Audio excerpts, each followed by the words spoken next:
Hi everyone, welcome to the second joint webinar between NAPICU and QNPICU. My name is Kate Townsend and I'm Deputy Programme Manager for QNPICU, which is a quality improvement programme run by the Royal College of Psychiatrists. In today's webinar we'll be focusing on PPE. So we chose this as a topic because it had the most questions from our last webinar. So it was highlighted as an area that needs to be focused on. Just to quickly mention that the last webinar is available on our online platform, as well as a written summary of the Q&As. So if you're interested in accessing those, please do drop us a line. So today, just to start off with, we're going to be, Laura Woods is going to be talking about which PPE to wear for PMVA, how the guidance can be applied in acute settings and managing violent COVID patients. And then after that, we'll have a Q&A session, following which Sandeep Matthews from Greater Manchester Mental Health Trust and who's connected to our Forensic Quality Network will be discussing safety when escorting patients to acute hospitals and the use of PPE in such instances. So as before, this webinar is about shared learning, so I really encourage you to use the question and answer function, which should be on the right hand side of your page. If you just send in the questions as they come up, then I'll be publishing them and asking our presenters to answer the questions as best as they can. Just to also mention that this will be recorded and made available as soon as possible on our website, as well as the written summary of question and answers that gets discussed. So I think that's all for now. So I'm going to hand you over to Laura.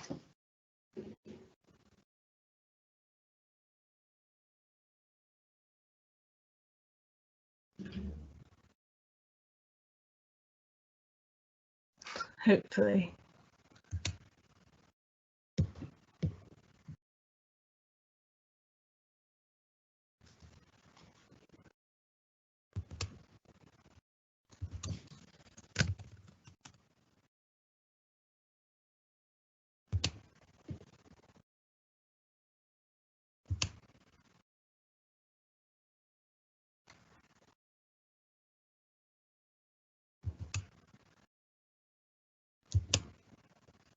Oh, I think we've had a few technical difficulties here. I wonder if Sandeep, you wouldn't mind going next.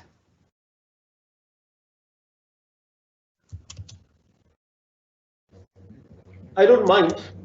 As long as I can get the mic working back. I think the mic's working. Okay, let me just. For some reason, I can't get you up there.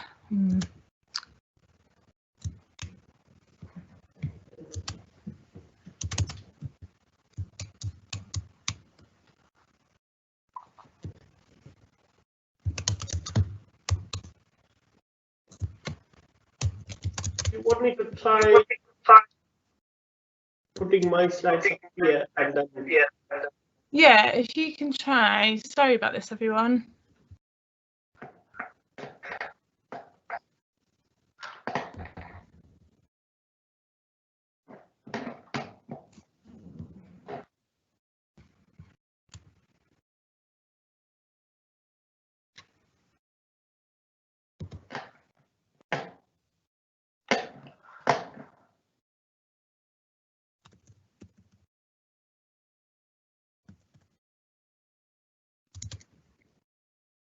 let me try sharing my desktop.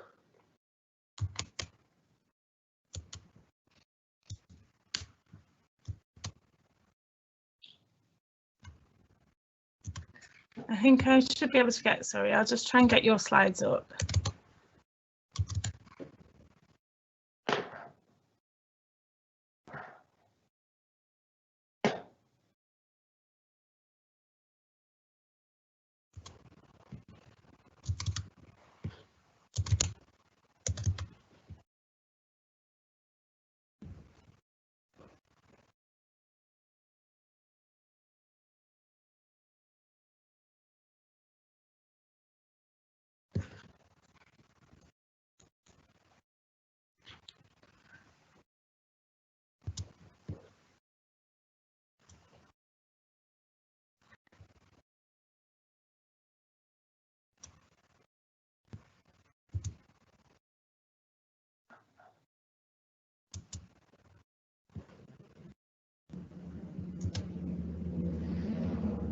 Okay, hopefully this will work.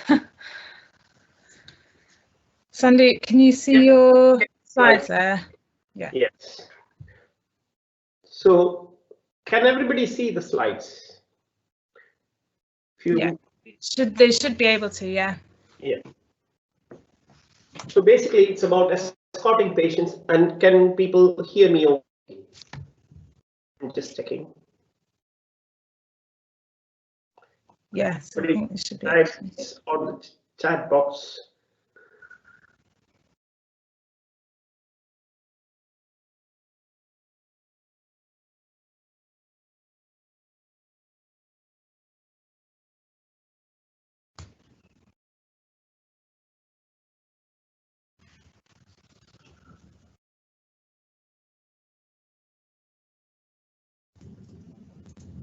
Sandy, can you? I can't hear you anymore. Okay, I'll start now. I was just asking, is everything okay, and shall I just start? Yeah, I think you should just start if that's okay. Okay, so this is the topic: escorting patients detained in secure hospitals or PQs to an acute hospital with COVID-related problems. So can we go to the next slide, please? Yeah.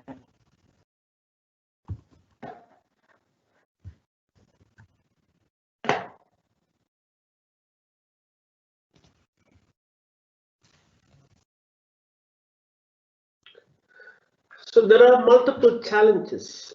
Oh, sorry, I lost the video, I think. Again, yeah. So obviously, we have reduced capacity during this period, both in terms of staff and transport availability. We also have problems with acute hospitals working to capacity.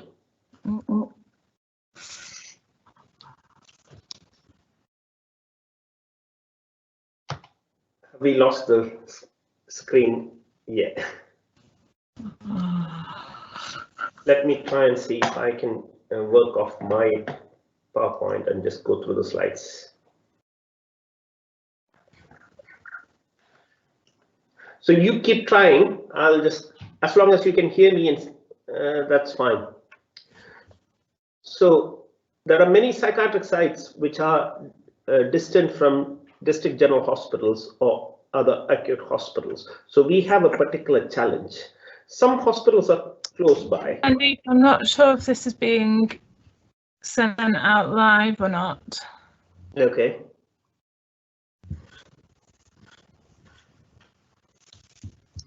Oh dear. Okay. Yeah. Okay. Please just carry on talking. I think we'll try and share it, but if you carry on talking for now. Yeah. As long as people can hear this, that's fine. I think I'll just I have the slides from my end. Okay. So there are challenges in psychiatric units about identifying the deteriorating patients. Most of us have been away from acute hospitals for some time, and we do not have that experience of managing people who have acute physical health problems. This is true of both doctors and nurses and other members of staff. We also have challenges about MOJ restrictions in terms of escorts, use of restraints like soft or hard handcuffs, and using secure transport to transport people. We also have problems with ambulance service policies in various areas. Now, I'm highlighting this because there have been problems in various parts of the country when people have to be transported by ambulance to an acute hospital. They have refused to have the escorts in the ambulance with the person. You could argue both ways. You could say that having an escort in a limited ambulance space is difficult, but equally, you always send an escort so that the person also feels there is somebody who's familiar with him. There are policies which have been developed by acute hospital policies, especially around visitors. They might classify escorts as visitors. So there might be restrictions on which areas of the hospital they can be on. There are challenges about communication with professionals in acute hospitals who are extremely busy during this very critical period. So we have to be crisp in our communication with them. And we have challenges in maintaining liaison with colleagues in acute hospitals after one of our patients is placed there, because they're busy dealing with life and death situations. They might not be able to speak to you on the phone or through various communication methods in detail as they would have done previously. They have to be crisp. We also need to be crisp and give them the information which they need very quickly. And obviously, my colleague would be speaking about the use of appropriate PPE in restraint situations, but use of appropriate personal protection equipment in acute hospitals is also, and ambulances is also critical. There are various ways by which we can mitigate these things. The key message here is being prepared. So we've had some of the services in some parts of the country have not had time to prepare, but in other parts of the country, psychiatric hospitals or secure hospitals are only just beginning to get the full force of the pandemic. So we've had time to prepare. We've had time from early March, I think, to prepare. So what services have done is pre-prepared care plans for escalating a deteriorating patient, developing a form of communication for clear handover, which can then accompany the patient to the acute hospital. Another thing which we can have is have clarity about transport plans in advance, about which patients might need to be transported in secure transport and which patients we can transport in non-secure transport, obviously maintaining physical distance and social distancing measures. One of the things which we found very useful in our experience was maintaining or making early liaison with the ambulance service. So we made them aware of our patient group, that they had particular requirements, that we had a responsibility of public protection, and we had to provide escorts as mandated by the Ministry of Justice. We also made early contact with our local acute hospitals. We are close to two big hospitals in Greater Manchester. So fortunately, both of them belong to a overarching similar organization called the Northern Care Alliance. So we were able to maintain that alliance or liaison. We familiarized ourselves with the new layouts of wards, because some of the hospitals have changed how they've laid out their premises. We made links with the key personnel in both the hospitals, especially people who man the ITUs and the casualty. We spend lots of time preparing, especially on staff training, on escorting, and making sure that we had the PPE available to be worn during escorts. Like everybody else, we also had initial challenges, but at least from the earlier last week, we have clarity on which PPE to use, and the supply has been fine. We did desktop practice exercises of how we would transport a person in crisis by having dummy practice runs. And we started liaison with the Ministry of Justice about our high-profile patients earlier, and what escorts they expect when and if these patients deteriorate. So as I said before, our main focus was on planning and preparing. And I'm repeating myself here about clearly establishing your local acute hospital, establishing those links, familiarizing ourselves with their protocols and escalation requirements. So they would have certain protocols about which patients they would see and which patients they would plan on ventilating. So we need clarity on that.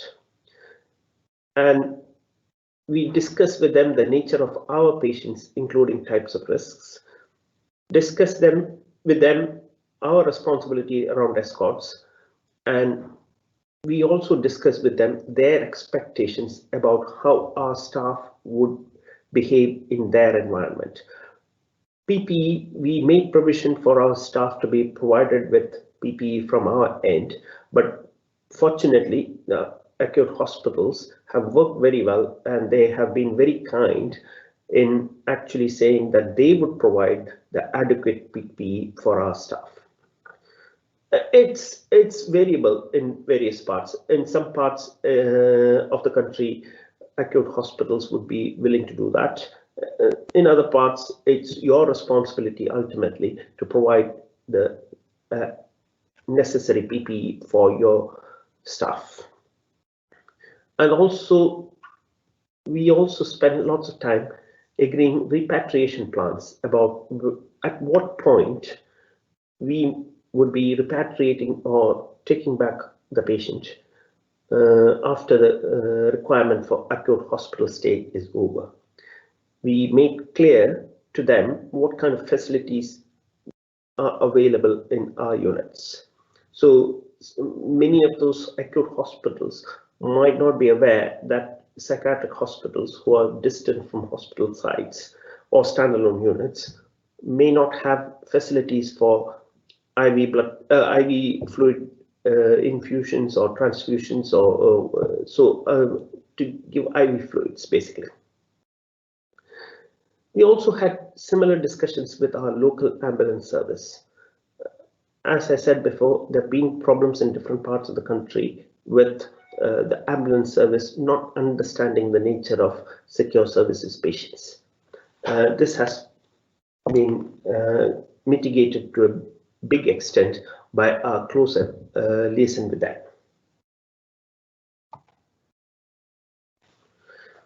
We also made for each, so our unit is quite big. We have about 229 beds on site, both medium and low secure. We have more than 180 beds, medium secure, and the rest low secure beds and step down beds. So it was a big exercise. We had to have clear COVID-19 care plans, which were prepared in advance for each of our patients. So all my colleagues, including my consultant colleagues, we all got down to doing this much in advance.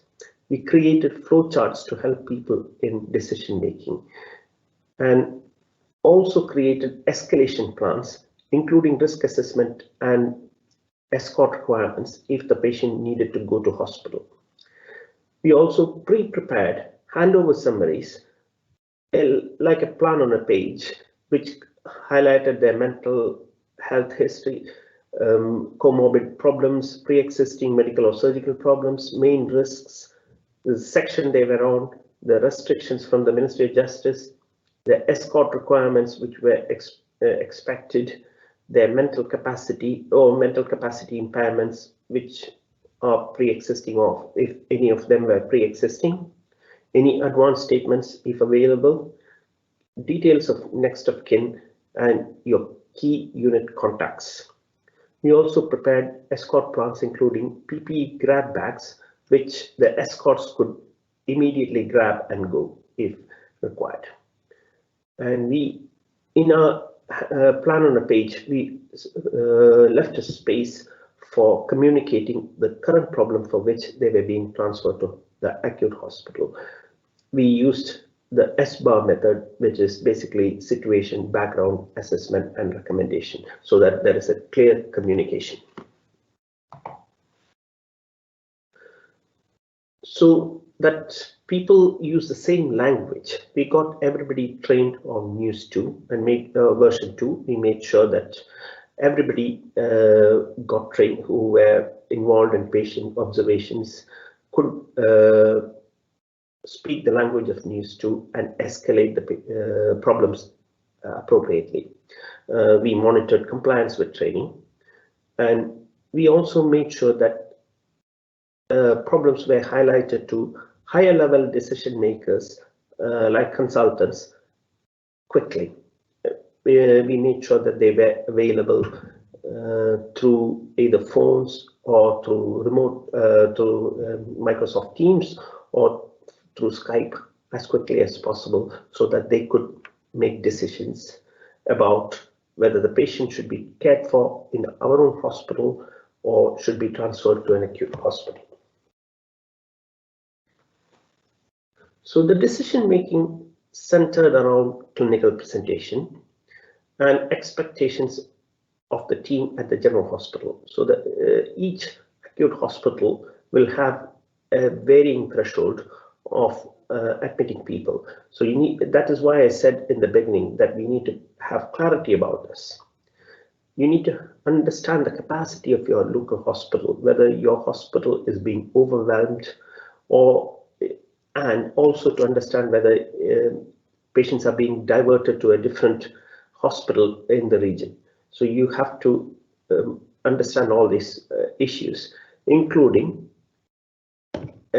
making sure that you send only the most, the people who require it the most, the acute hospital care.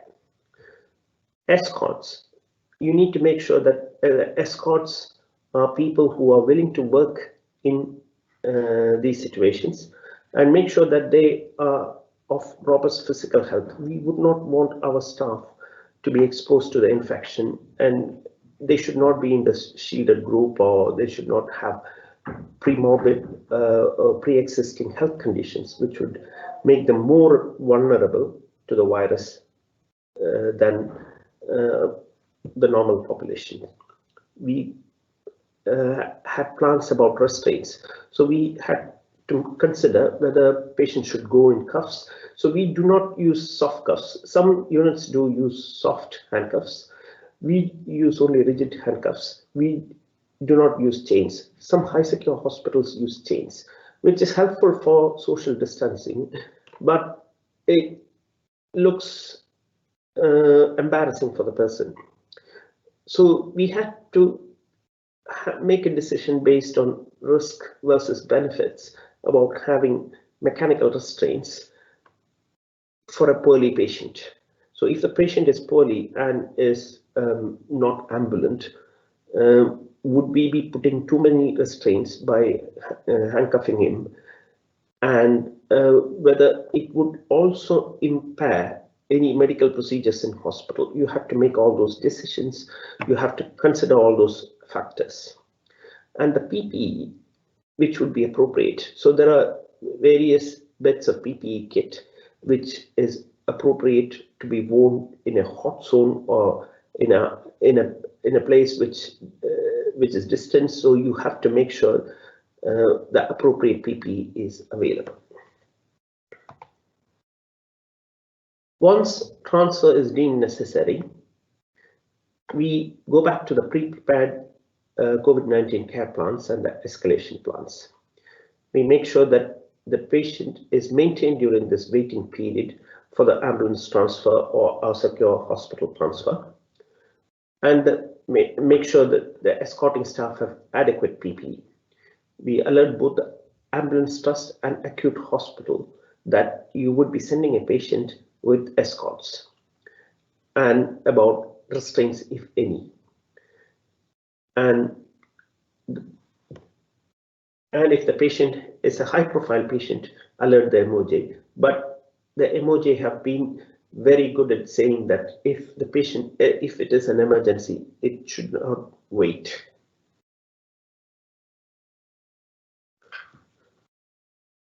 Once in the acute hospital, clearly establish the setting in which the patient is cared for. It can be an ITU. The patient might be on a ventilator. It might be in a side room, and then the risks are different.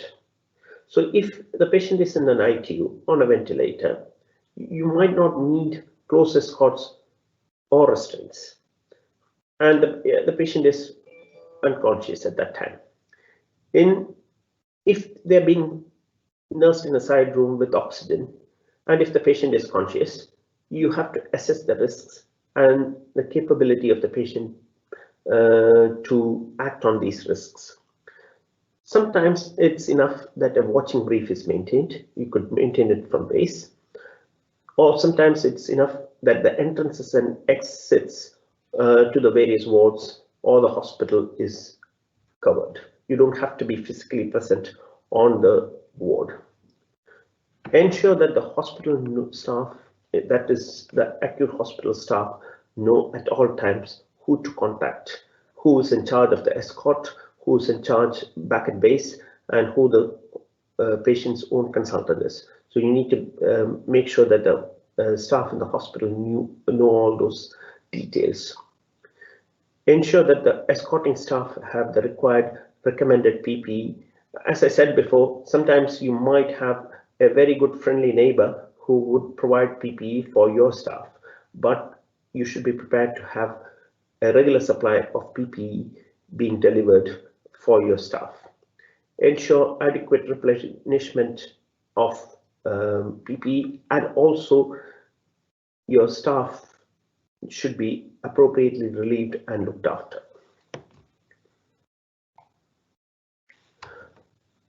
So once the acute hospital stage is over, we do not want to hold up their beds. So arrange for, this is where having clarity about your capacity to manage a patient with physical ailments is important. You need to communicate this clearly with the acute hospital consultant or the doctors or nurses there, so that they know that this is the situation, or this would be the follow-up arrangement.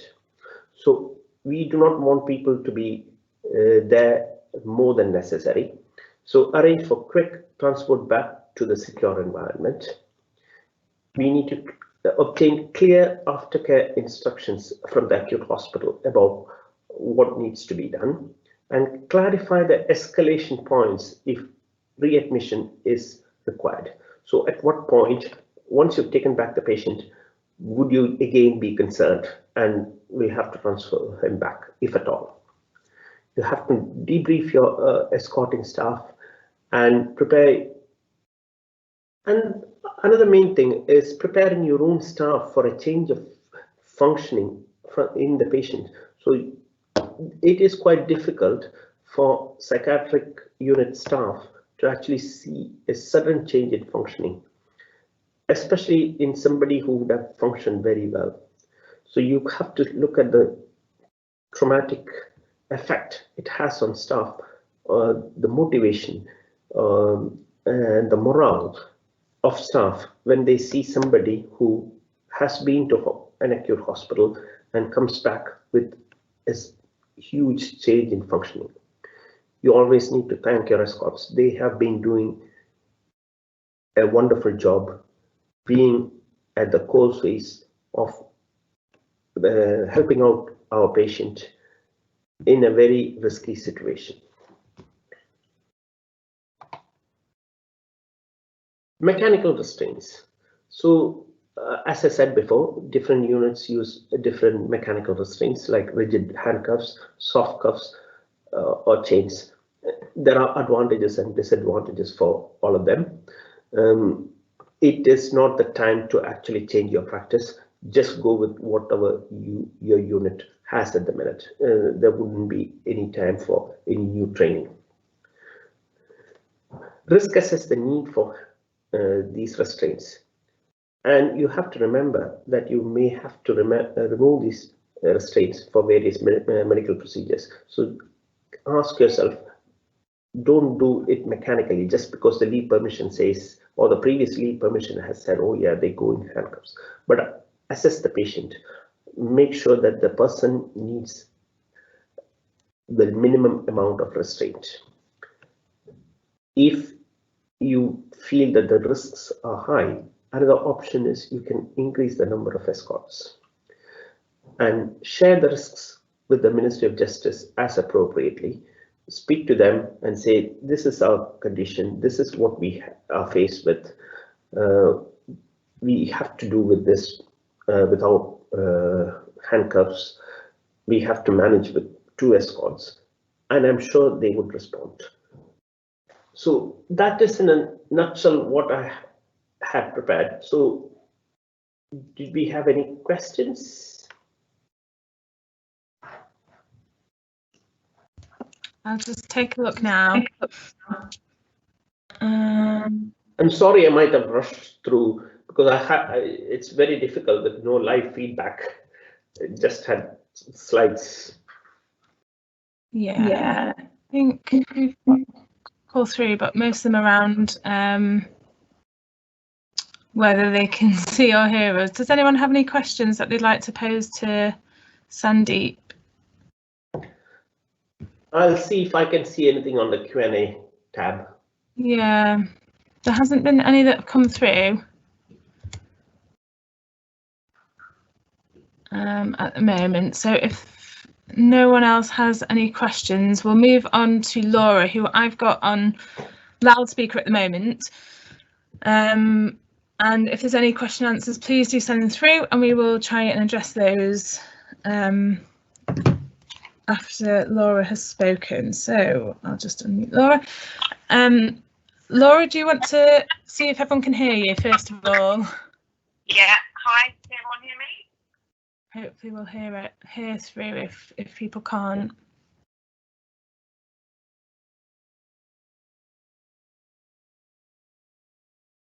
I think go ahead, Laura. Okay, hi. Do you want me to introduce myself, Kate, or you've introduced me? I did at the beginning, but it'd be good to if you do it as well. Sure. Okay, so my name's Laura Woods. I'm a consultant nurse working in Sussex. I'm an acute exec member, and my area of practice is currently in forensic mental health, previously on PQ for 9 years and in the prison setting. So I'm just going to talk through the recent amendment to the NAPIQ guidance just relating to PPE and physical intervention. I will probably use the term physical intervention, PI, PMVA interchangeably. So in this context, they all relate to the same thing. And also just to kind of say that this area of practice is a very small area and hopefully a very rare instance where we're dealing with aggressive, acutely disturbed COVID patients or potential COVID patients, and really in the context of where they may be weaponising virus in terms of coughing or spitting and other kind of bodily fluids. So obviously Public Health England have released the guidance for the different care settings, and we they haven't made any sort of specific guidance related to physical intervention and restraint in TMVA. So this area is just about putting hands on with a violent patient. It's a really tricky one, obviously, because all of this feels very new and the evidence is kind of ever changing and sort of rapidly. There's various cases beginning to come out around the risk of transmission. But I'll just talk through the points and I'll keep it quite brief and then hopefully open up for discussion. It has caused a lot of kind of discussion. People have lots of questions regarding the correct PPE and the tests that NAPIQ have done at a very small scale. So I'll just take you through the guidance at the moment. So basically what we're saying is that within psychiatric intensive care and other settings, where a patient is probable or confirmed and who is also presenting with aggressive behaviours, we're looking at kind of the physical intervention associated with it. And actually what we're saying is that it's a very high risk procedure in terms of infection control.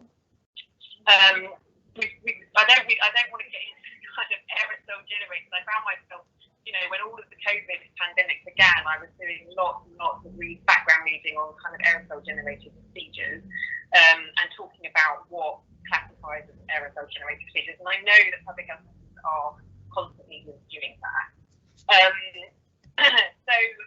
What we're saying in NAPIQ is that we recommend that any PPE provides the greatest feasible protection through what that means.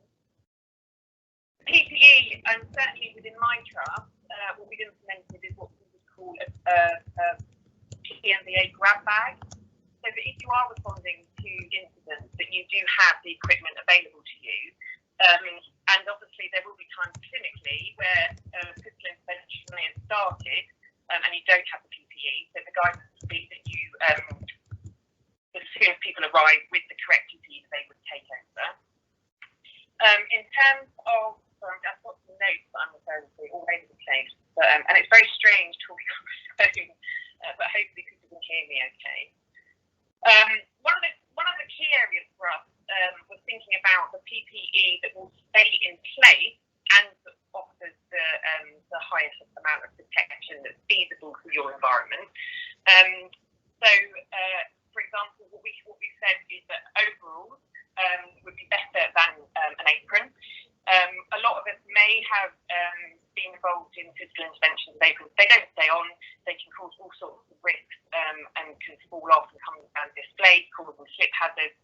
And actually, they wouldn't then be providing any protection. In terms of eye protection, goggles are very useful. They don't become dislodged, and they didn't become dislodged in the tests that were carried out. And we need to make sure that we just know that the eyes are protected. In terms of glasses, it's really thinking about the highest spec available to you on your unit. And then there's the kind of the area of masks. Now, what we're looking for and what we would recommend is the highest specification possible. It's really important around fluids being fluid resistant, and also that it would have filtration function. Let me just check my.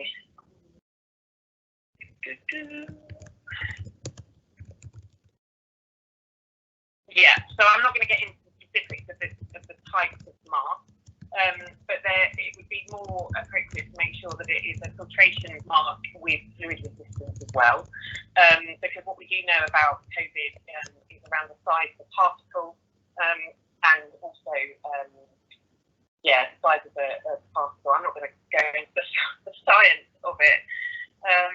I'm not really sure what else I should talk about, really. I think it feels like, for me, as a clinician, the discussions that I've been having in practice is around really thinking about individualised risk assessment. So it might be useful for me just to talk about a case.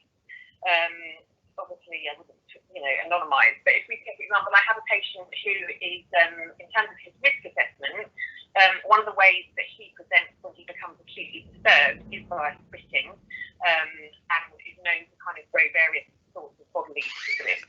So having known him, if he was to present with COVID symptoms, I would be encouraging my team and recommending that we use the highest specification possible with the PPE.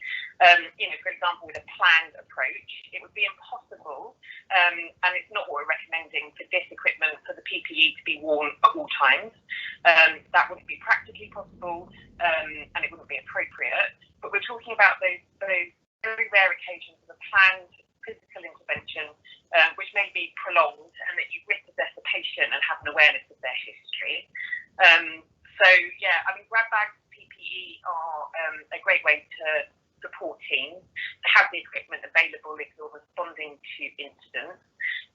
We've implemented a PMVA huddle at the beginning, social distancing as much as possible, but just so that teams are aware across the unit who is confirmed or suspected, and really minimising the amount of people that are responding to those incidents. Obviously, the landscape is continuing to change. The evidence is continuing to emerge. There's lots of kind of discussion. I think I'm acutely aware that there is a collective anxiety, and that often when there's a collective anxiety, sometimes our thinking might become distorted, we become fixated on things. So I'm very much kind of just here trying to reassuring the nurses I'm working with, and thinking about those times where I have been involved and continue to be involved in physical intervention with very unwell people who are violent and aggressive, and thinking about how we can best support people during that time to minimise the risk of transmission. I don't know, Kate, whether it would be helpful to open up the questions just so that it would kind of prompt some more discussions. Yeah. The NAPIQ guidance is very much a live document, and we are, as an exec committee, open to kind of questions.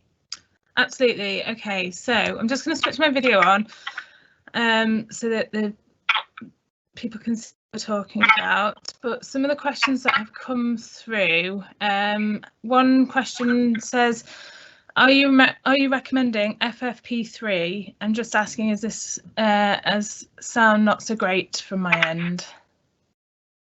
Sorry, say that again. I lost the end bit of that. So it's just, someone asked if you were recommending FFP3. So I don't want to get into the numbers, because FFP3 actually covers a range of respirator masks. Some of the respirator masks are not fluid resistant. Some of them have been shown to be fluid resistant. Okay. Another question was about, can you clarify the point about aprons? So the point of aprons, so the test that we ran, and I know actually in the past I don't know why it happened, but ended up kind of restraining and in an apron. They're just not going to stay on. They will not stay on under kind of the strain of a restraint, whether you would end up kind of, on the floor, or whether you're in supine or prone.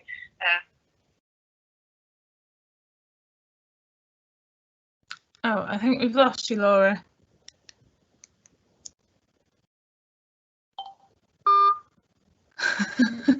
Okay, so unfortunately Laura's just gone, but I'm going to open the questions up because there were a few that came through while Sandeep was doing his presentation. Sandeep, are you still there?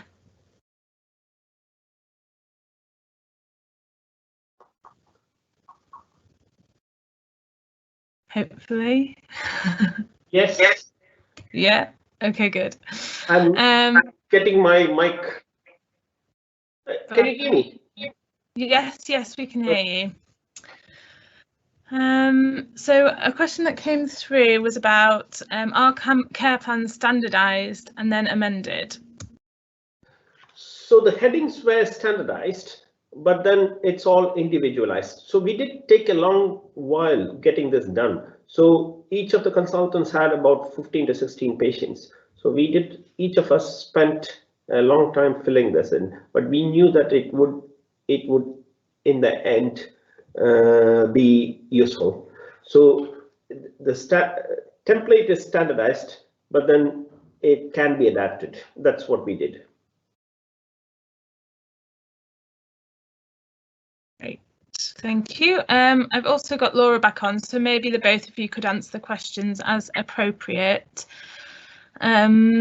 So we've got another question here saying, have you had experience with external transport providers and transporting any lessons at all? So I'm guessing that's directed to Sandeep.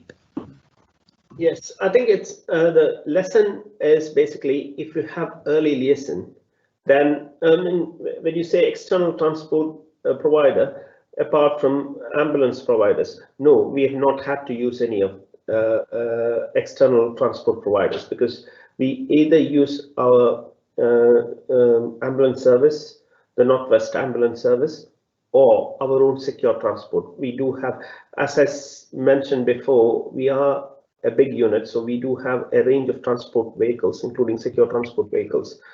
So we have used those, and our vans. So we have used those. We have not had to use any of the external transport providers. But the key liaison is with our ambulance providers, so that they know that we will be sending these people with escorts, and they also have a hand. It's useful to give the handover sheet to them as well, so they know quickly what the problems are. Okay, thank you. And we've got another question here that says, how do you manage an aggressive patient with COVID-19 being barrier nurse in isolation? So I don't know who wants to answer that one?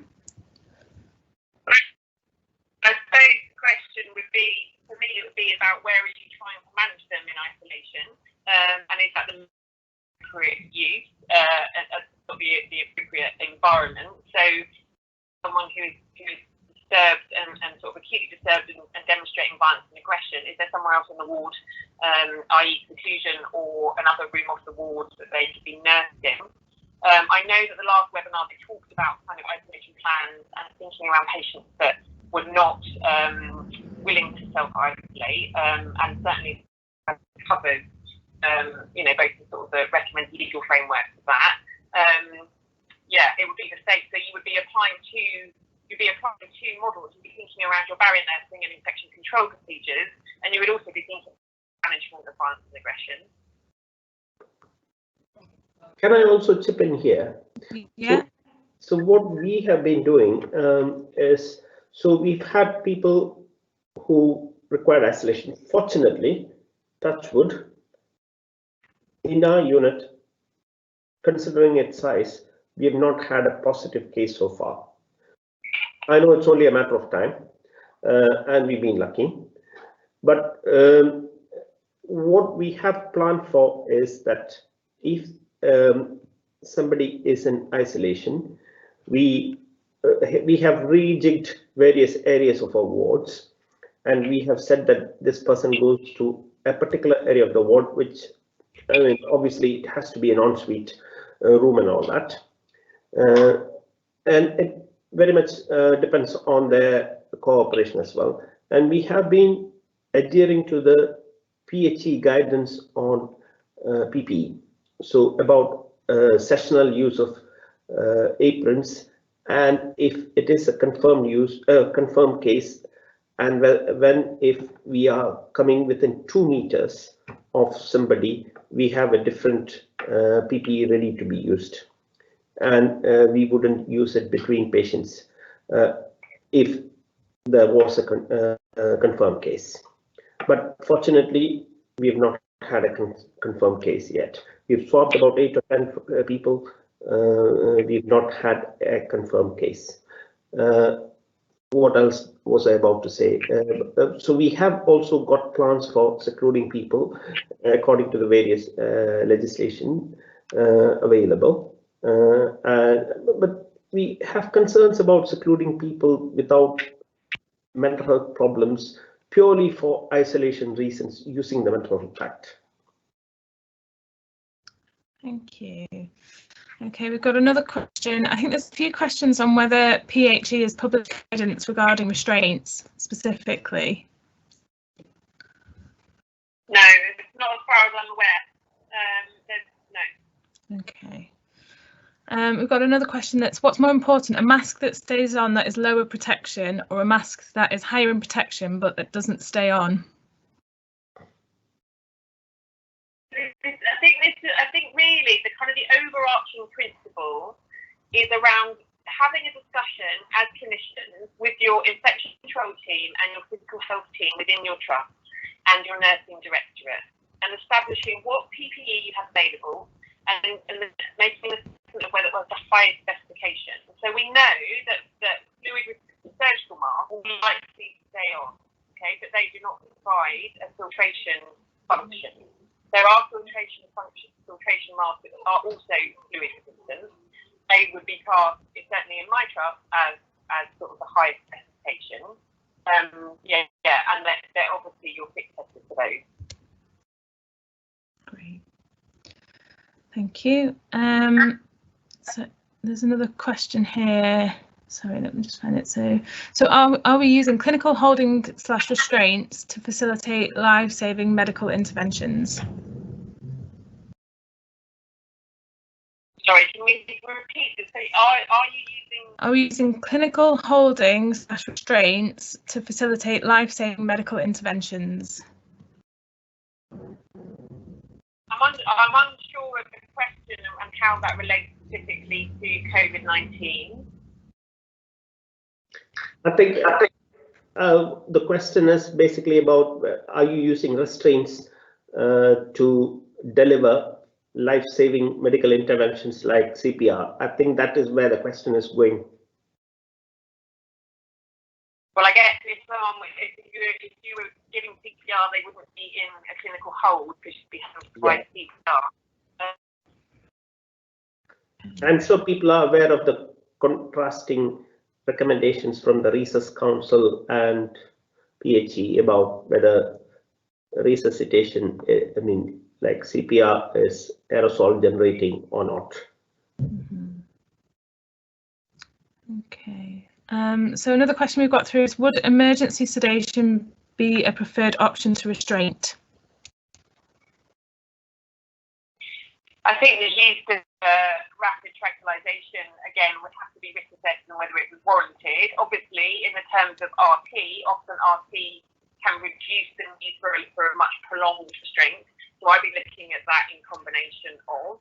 So if we're kind of getting involved in a prolonged restraint, then yes, you would be questioning whether the use of RT would be appropriate. Okay.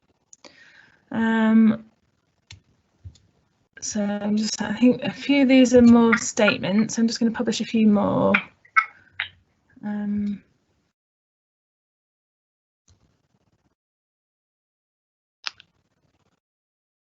So someone's asked if PHE are on the webinar and can we ask them questions. We did ask, I sent an email asking if PHE could speak, but they didn't get back to me, unfortunately, as I think they are quite busy.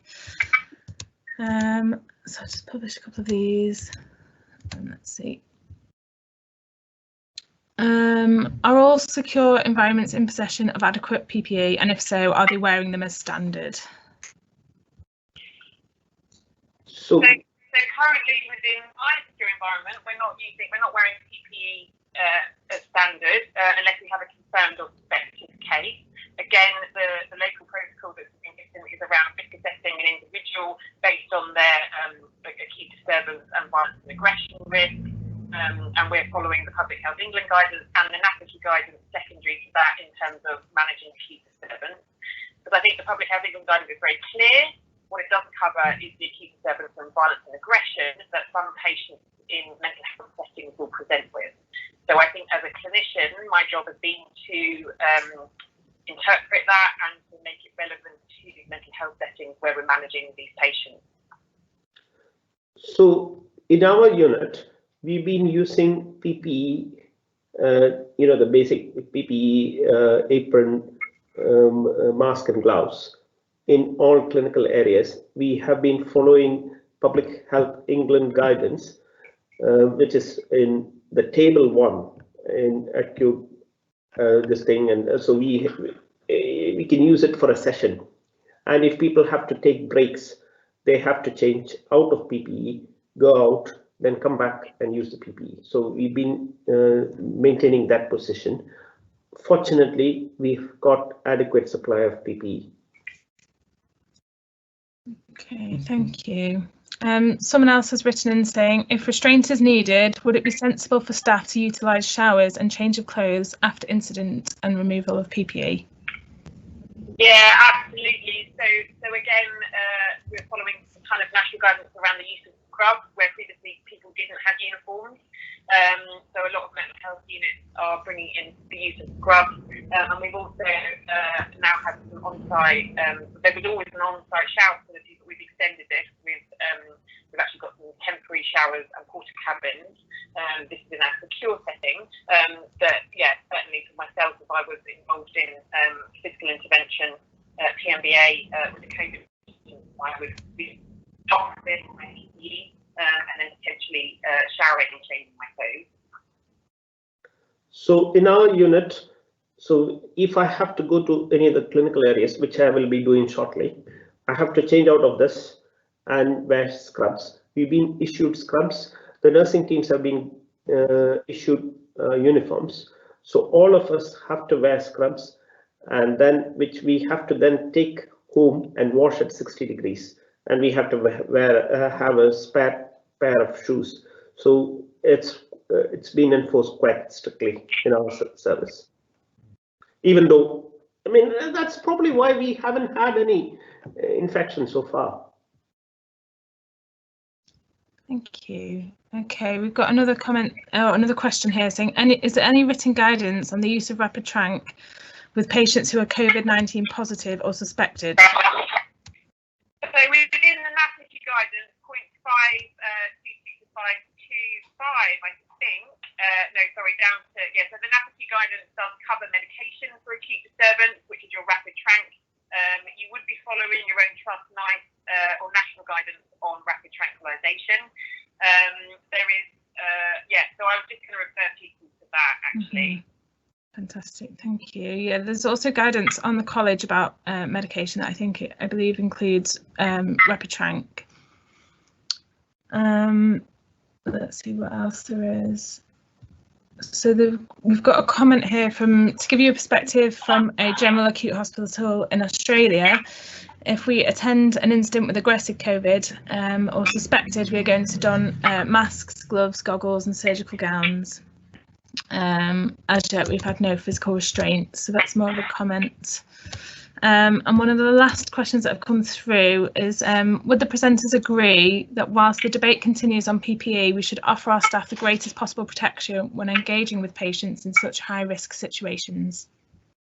Totally. Yeah, I think that this is a general and absolute agreement and consensus that whilst the discussions continue and whilst the evidence base is growing and emerging, the recommendation is that we're offering our staff the greatest protection. Mm-hmm. We have a duty to our staff to make them keep them safe. That's ultimate. I mean, we have a duty to our patients. We also have a duty to our staff.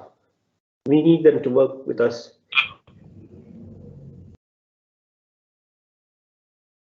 Yeah, absolutely. And we've had a couple more questions come through. So, is anyone undertaking PMVA training? If so, what PPE are you using to complete this? We haven't been doing face-to-face training. They have started to review whether there would be a shortened training course available, but currently all face-to-face training is being suspended. Okay. Are people using spit hoods?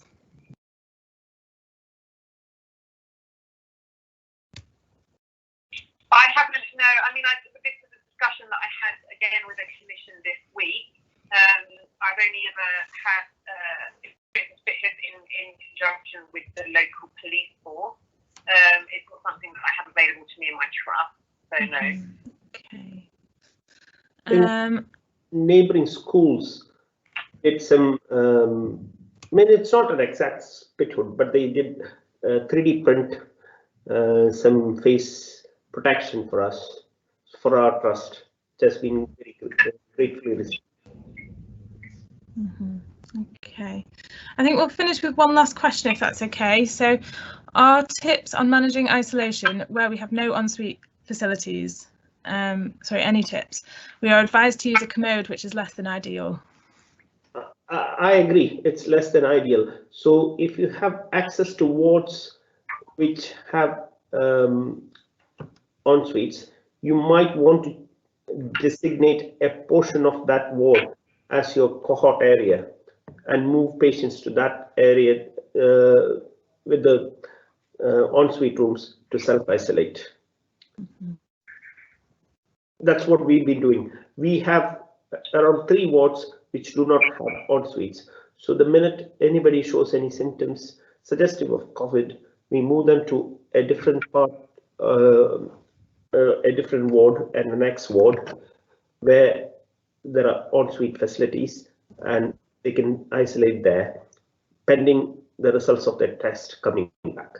Once the tests come back as negative, then they're allowed to go back to their original wards. Great. Laura, anything else to add? No, nothing for me. Okay. Well, thank you for joining us for this webinar, and apologies for all the technical issues that we had. We're still sort of ironing out all this new software. I will be publishing the recording on the website, as I mentioned at the beginning of the webinar, and a written summary of the Q&As. So any questions that we didn't cover will be covered in that. Big thank you to Sandeep and Laura for answering questions and presenting their knowledge. And thanks, everybody. Keep safe. Thanks. Bye.